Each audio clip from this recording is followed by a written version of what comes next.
You're watching Connect the World live from London. Welcome back. I'm Max Foster. Now, the International Olympic Committee says Saudi Arabia will send 2 female athletes to compete in the London Olympics. A judo competitor and an 800 metres runner will both be included in the Saudi team. This means now that every country competing in the Olympics is represented by a female athlete. Now, the decision comes after Saudi authorities decided to lift a ban on women from the Gulf Kingdom competing in the Games. Earlier, I talked with Minky Warden. She is the Director of Global Initiatives at Human Rights Watch to discuss what this means for women across Saudi Arabia.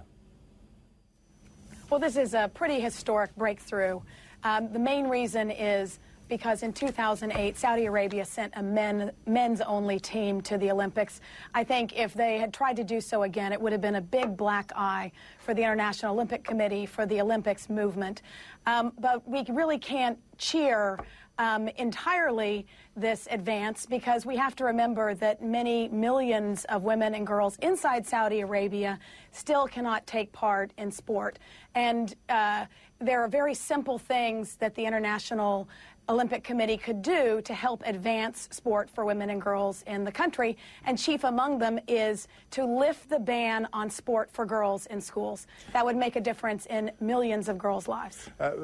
Saudi women's campaigners have brought up that exact point. We shouldn't get this out of proportion because it's just a small step, and perhaps it's a token gesture as well, because there isn't a commitment, a real commitment to women's sport. So how should we be looking at this very small step, and is it just a token gesture?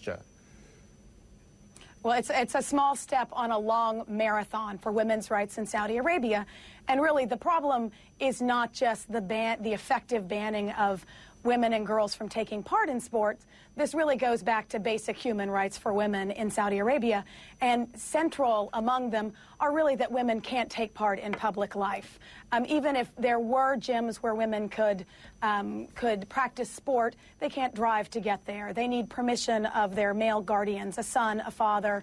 If they're injured in sport, they would need permission of a man to go to the hospital. So we have a long way to go for women's rights in Saudi Arabia, but it is a first step on that long road. Does it actually mean that Saudi Arabia is serious, though, about bringing equality to sport, or are they just doing it to look good on the international stage?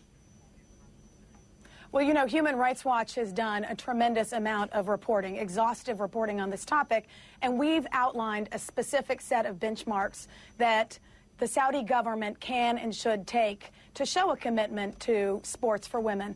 And they're very simple and straightforward. It's opening a National Olympic Committee section for women, allowing sports in schools, allowing women to compete in international competitions. But it is, you know, the bottom line here is that this progress that we have made so far is due chiefly to international pressure.